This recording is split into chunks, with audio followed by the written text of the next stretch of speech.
we will start this summer with the first policy brief that is going to address a really timely topic, which is the changing gender composition of the very highest paying cognitive jobs at the top of the income distribution.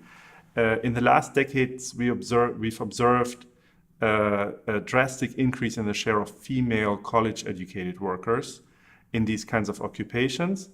And the policy brief is going to discuss research that has explored the role of the increasing demand for social skills in explaining this finding. Then we're going to have a second policy brief, which also addresses, I think, a widely shared concern right now, which is that very fast labor-saving technological progress, like, we've going to expect seeing when,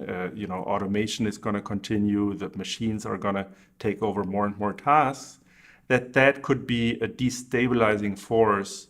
for society and also a problem for the functioning of democracy in the long run, when a lot of workers get unhappy because they lose their jobs. And the policy brief is going to address this topic by exploring a particular historical example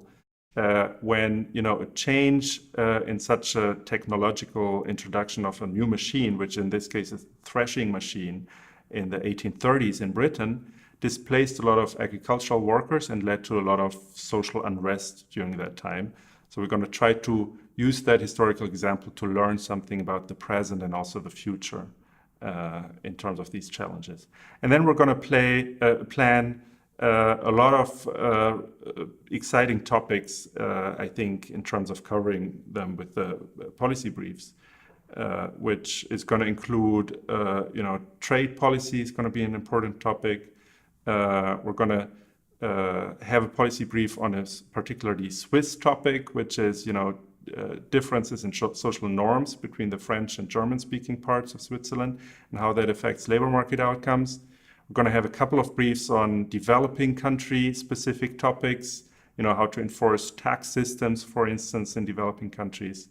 And then there's also going to be policy briefs, I think, on, rising income inequality.